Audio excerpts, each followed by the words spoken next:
Hello friends, मेरे डेजर classes में आप लोग का बहुत बहुत फिर से नए सेशन में स्वागत करता हूं। तो हिस्ट्री के आज का मोस्ट इम्पोर्टेंट क्वेश्चन आपके एग्जाम में आए हुए क्वेश्चन है। कोई भी आप कम्पिटिटिव एग्जाम की तैयारी कर रहे हैं तो लगभग सभी एग्जाम के लिए इम्पोर्टेंट है। पर्टिकुलर एक ही एग्जाम के लिए नहीं, सभी एग्जाम, चाहे स्टेट का तैयारी करो चाहे सेंट्रल गवर्नमेंट, तो लगभग सभी एग्जाम का जो हिस्ट्री का जो क्वेश्चन है तो ये आपका मिक्स क्वेश्चन डाला हूँ मैं। आपको इसमें एंशियंट भी देखने को मिलेगा, मिडिवल और आपके मॉडर्न, तीनों आपको देखने को मिलेगा। तो चलिए पिछले क्लासेस को भी जाकर देख लीजिए। सारे क्वेश्चन आपके लूसेंट से तैयार किए गए हैं। आपका मोस्ट इम्पोर्टेंट ऐसा कोई नहीं, मतलब कोई भी क्वेश्चन यहाँ के कराने का कोई मतलब भी नहीं है। तो यहाँ पे जितने भी क्वेश्चन लिए हैं आपके मोस्ट इम्पोर्टेंट है, आपके एग्जाम में क्वेश्चन यहाँ से पूछ भी गए हैं। तो स्टार्ट करते हैं सेशन को। पहले बार आए हैं तो चैनल को सब्सक्राइब करके रख लीजिएगा ताकि नोटिफिकेशन आप तक पहुंच पाए। मैं डेली बेस पे करंट पेज पढ़ाता हूं, तो आप डेली बेस पे करंट अफेयर्स भी पढ़ सकते हैं। वहां से आपका क्वेश्चन की बात करूं तो 7 से 8 क्वेश्चन आपके करंट पेज से पूछे जाते हैं। तो चलिए सेशन को बढ़ाते हैं आगे और आज के क्वेश्चन देखते हैं। निम्नलिखित किस कुषाण राजा ने धर्मथिंडा को उपाधि धारण की थी? विमा कदफिसिस ने, कुजुल कदफिसिस ने, कनिष्क महान ने या आपके हुइस्का ने?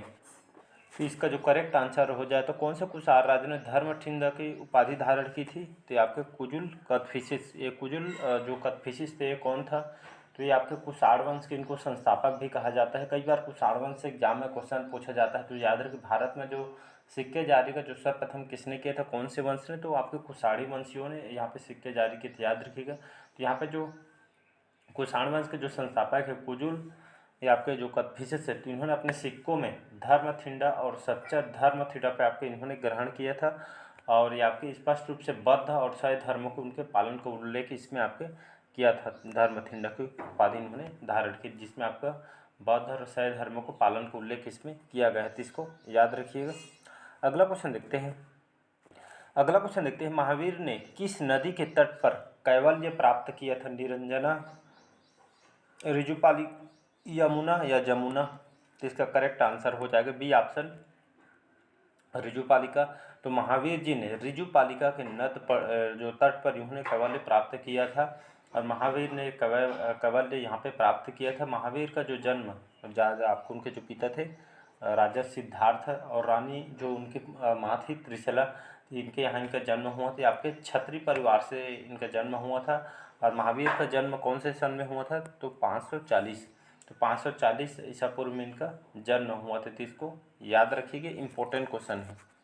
और एग्जाम में कभी कभी ये पूछा जाता है जो आपके जो महावीर जी, इसके कौन से धर्म के संस्थापक हैं? तो याद रखिए, जो भगवान महावीर हैं ये आपके जैन धर्म, ये आपके जैन धर्म के संस्थापक है। ये आपके कौन से क्रम के तीर्थंकर? ये भी एग्जाम में क्वेश्चन पूछा है। तो आपके 24वें क्रम के तीर्थंकर है। तो इसको याद रखिएगा। अगला क्वेश्चन देखते हैं। अगला क्वेश्चन है, कलिंग युद्ध अशोक के शासनकाल में किस वर्ष लड़ा गया था? यहाँ पे टाइपिंग मिस्टेक हो गए थे। ये आपके 261 था ये आपका। तो ये आपको लगभग 261 करेक्ट आंसर हो जाए। 261 ईसा पूर्व में जो कलिंग युद्ध अशोक के शासनकाल में लड़ा गया था, इसको याद रखिए। तो यहाँ पे कौन से अभिलेख में जानकारी मिलती है? तो याद रखिएगा, तो अशोक के 13वें अभिलेख के अनुसार जो है आपके यहाँ पे राज्य अभिषेक के लगभग इनके जो राजपाट जो इनका जो दिया गया था, तो लगभग 8 वर्ष बाद कलिंग युद्ध लड़ाए गए थे, जिसमें कलिंग जो आपके आखिरी विजय थी, ये आपके इनकी आखिरी विजय थी, जिसमें याद रखिएगा 261 ईसा पूर्व में ये आपके लड़ी गई थी। अगला क्वेश्चन देखते हैं। कनिष्क, ये आपके कनिष्क के शासनकाल में दरबारी चिकित्सक कौन था? चरक, वसुमित्र, नागार्जुन या अश्वघोष? तो इसका चरक करेक्ट आंसर हो जाएगा। तो याद रखिए, जो चरक थे आपके कनिष्क के दरबारी चिकित्सक थे, या आपके वैद्य के रूप में काम करते थे इलाज पाने के लिए। तो याद रखिए, चरक आपके प्राचीन भारत में आयुर्वेदिक चिकित्सक थे। तो इसको याद रखिए, इन्होंने बहुत ही योगदान दिया है इनके शासनकाल में। तो इसका जो करेक्ट आंसर हो जाएगा आपका ए ऑप्शन। और एग्जाम में कई बार ये पूछा गया है। तो कनिष्क के दरबार में तो आपके चिकित्सक थे, इनके द्वारा कौन से ये रचना की थी? चरक संहिता की रचना इनके द्वारा की गई थी। इसको याद रखिए, भी आपके एग्जाम में आया हुआ क्वेश्चन है। अगला क्वेश्चन देखते हैं। कुषाण किस जनजाति के थे? तो आपके यूची, तराई, इक्ष्वाकु या आपके ज्ञात्रिका? तो आपके भारत में अगर कुषाण वंश की बात करूं तो भारत में कुषाण वंश की स्थापना आपके कुजुल कटफिशस स्टार्टिंग में बताया हूं। तो आपके कुषाण वंश जो भारत में कुषाण वंश की स्थापना कुजुल कटफिशिस ने की थी। और कुषाण आपके चीन के, याद रखिए कुषाण आपके चीन के यूची जाति के थे, याद रखिए चीन से इन लोग आए थे और यूची जाति के थे। और ये आपके इन लोग यूची जाति के थे, तो ये आपके याद रखिए चीन के आए थे इन लोग चीन से। और सबसे पहले जो सिक्के सबसे पहले कहाँ भारत में किसने जारी किए थे, तो आपके कुषाण वंशियों ने जारी किया था। आपके एग्जाम में कई बार पूछा जा चुका है, तो इसको याद रखिएगा। अगला क्वेश्चन देखते हैं। मुंडक उपनिषद, मांडुक्य उपनिषद और आपका प्रश्न उपनिषद निम्नलिखित किस वेद से संबंधित है, तो ये आपका अथर्ववेद, ऋग्वेद, सामवेद या आपके यजुर्वेद से संबंधित है। इसका जो करेक्ट आंसर हम देखें तो ये सभी आपके कौन से वेद से संबंधित है, इसका ए ऑप्शन करेक्ट आंसर हो जाएगा। तो सभी आपके अथर्ववेद से संबंधित है, तो इसको याद रखिएगा। और यहाँ पे अथर्ववेद की बात करूँ, अथर्ववेद जो है आपका, ये आपके अथर्ववेद हिंदू धर्म के 4 वेदों में से एक है, आपको सभी को पता होगा। इसलिए जो रचना ये आपके यहाँ पे अथर्व नामक जो एक ऋषि थे, इनके द्वारा इसकी रचना की थी। और आपको मुंडक उपनिषद, मांडुक्य उपनिषद और प्रश्न उपनिषद अथर्ववेद से आपसे संबंधित है, तो इसका ए ऑप्शन करेक्ट आंसर हो जाएगा। अगला क्वेश्चन देखते हैं। कामांधक का नीतिसार, जिसे कमदकिया क्या बोलते हैं इसको, कमदकिया नीतिसार के नाम से भी इसको जाना जाता है, इसकी रचना किस अवधि के दौरान किया गया था, किसके शासनकाल में, तो सातवाहन वंश, गुप्त वंश, कलचुरी वंश या नंद वंश। तो इसका जो करेक्ट आंसर हो जाएगा सातवाहन करेक्ट आंसर हो जाएगा।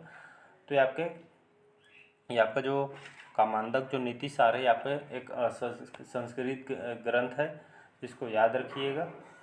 तो हाल ही में इसकी जो रचना आपके सातवाहन वंश के दौरान इसकी रचना की गई थी। अगला क्वेश्चन देखते हैं। निम्नलिखित किस राजा के चांदी के सिक्कों पर चित्र और द्विभाषी किंवदंतियाँ थी जो आपका क्षत्रप प्रकार से प्रेरित था, तो सातवाहन, कुषाण, गुप्त या मौर्य। इसका जो करेक्ट आंसर हो जाएगा सातवाहन वंश करेक्ट आंसर हो जाएगा। तो सातवाहन राजाओं को एक तरफ यहाँ पे इन लोग को जो इंडो आर्यन भाषा और दूसरी तरफ आपका तमिल भाषा का आपका विशेषता इसमें पाई जाती है। और इन लोग का जो सिक्का था ये आपके द्विभाषी था, मतलब 2 भाषा इसमें उपयोग किया गया था। ये सिक्के जारी करने के लिए इसको जाना जाता है। कहने का मतलब यही है कि आपका जो सिक्कों पर द्विभाषी यहाँ पे उपयोग किया गया था, सातवाहन वंश के थे, तो इसको याद रखिएगा। अगला क्वेश्चन देखते हैं। निम्नलिखित कौन सा बुद्ध के बारे में सत्य है, तो उन्होंने भगवान के अस्तित्व को स्वीकार किया था, उन्होंने भगवान के अस्तित्व को स्वीकार नहीं किया था, या उन्होंने भगवान के अस्तित्व को न तो स्वीकार किया न ही खारिज किया, उपरोक्त में से कोई नहीं। इसका जो करेक्ट आंसर हो जाएगा बुद्ध के बारे में सी ऑप्शन करेक्ट आंसर हो जाएगा। तो उन्होंने भगवान के अस्तित्व को न तो स्वीकार किया था और न ही उन्होंने खारिज किया था, ये आपका सी ऑप्शन करेक्ट आंसर हो जाएगा। अगला क्वेश्चन देखते हैं। वैदिक युग में करमारा का पेशा क्या था, तो लोहार, कुम्हार, रथ बनाने वाले था या आपका सुनार था। तो वैदिक युग में जो करमारा या आपका पेशा क्या था, इन लोग काम कौन सा करते थे, तो करमारा तो ये आपको इन लोग पेशा काम था इन लोग का लोहार था, याद रखिए। तो करमारा तो इन लोग लोहा बनाने वगैरह का इन लोग का पेशा था, इन लोग काम करते। वैदिक युग की बात करूँ तो यहाँ पे 1500 से आपका 500 ईसा पूर्व में आपका वैदिक युग यहाँ पे चल रहा था, तो इसको याद रखिए। तो इसमें जो करमारा को यहाँ पे लोहार इन लोग को कहा गया, इन लोग का पेशा था काम कर। इसका जो ए ऑप्शन करेक्ट आंसर हो जाएगा। यहाँ पे बहुत सारे क्वेश्चन आ गए, जैसे आपका करमारा है तो आपका लोहारा का हो गया, और आपका तक्षण ये आपका बढ़ई को जाना जाता था, और जो वक्त होता था वक्त आपका इन लोग को नाई कहा जाता था, और चरमना ये आपके टान्नर थे, हिरण्यकर ये आपका सुनारों का काम था, तंतुवा ये आपका जुलाहा का काम था। इसी तरह के आपके सभी आपके वैदिक युग में अलग अलग इनको नाम दिया था, इन लोग का पेशा था। अगला क्वेश्चन है।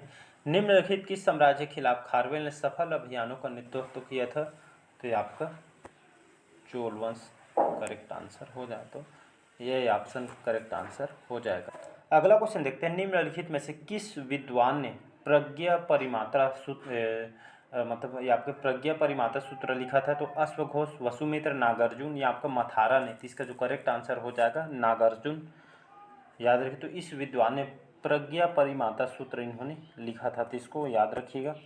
इसका सी ऑप्शन करेक्ट आंसर हो जाएगा। तो आपका जो प्रज्ञा जो परिमाता सूत्र इनके द्वारा लिखे गए थे, नागार्जुन को थे, तो ये आपके भारतीय इनको आइंस्टीन भी इनको कहा जाता है। एग्जाम में क्वेश्चन पूछा उन्होंने अपने समय में आपके इस जो सापेक्ष के सिद्धांत को एक सूत्र रूप में इसको मतलब दिया था, प्रतिपादन किया था इनके द्वारा, जिसे प्रज्ञा परिमाता सूत्र भी इसको कहा जाता है।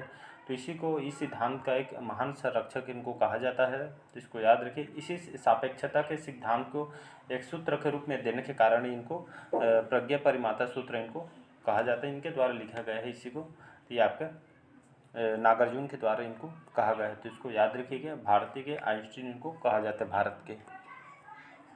तो इसका सी ऑप्शन करेक्ट आंसर हो जाएगा। अगला क्वेश्चन देखते हैं। निम्नलिखित किसे चंद्रगुप्त द्वितीय, जो चंद्रगुप्त है उसको विक्रमादित्य रूप में जाना जाता है?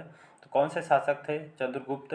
विक्रमादित्य के रूप में इनको जाना जाता है। तो चंद्रगुप्त प्रथम, चंद्रगुप्त द्वितीय, समुद्रगुप्त या स्कंदगुप्त? तो इसका जो करेक्ट आंसर हो जाएगा चंद्रगुप्त जो द्वितीय थे, तो इनको विक्रमादित्य के रूप में इनको जाना जाता है। ये आपके मजबूत और बहुत ही शक्तिशाली शासक था।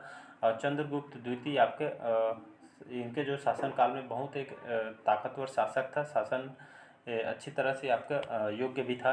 और यहाँ पे चांदी के सिक्के वगैरह ये आपके मतलब यह जो सूर्य के मतलब जो जब इन्होंने यहाँ पे सिक्का जो जारी किया था, तो उस पर आपके सूर्य का उत्कीर्ण इन्होंने कराया था, याद रखिएगा। तो इनको राजा विक्रमादित्य के लिए आपके मतलब विक्रमादित्य के रूप में इसको अब जाना जाता है, तो इसको याद रखिएगा।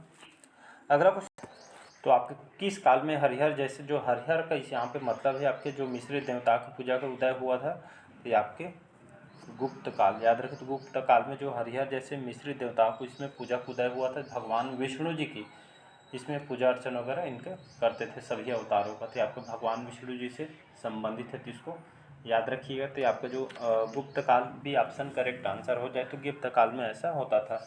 तो चलिए, आज का सेशन कैसा लगा कमेंट करके ज़रूर बताइएगा। पहले बार आए हैं तो चैनल को सब्सक्राइब करके रख लीजिएगा, ताकि जो नोटिफिकेशन है आप तक पहुंच पाए। तो आपके लगभग जो लूसेंट का जीके जीएस से लगभग सभी एग्जाम को कवर कराएगी। तो चलिए मिलते हैं अगले पार्ट में। आज के सेशन यहीं तक रखते हैं। Thank you.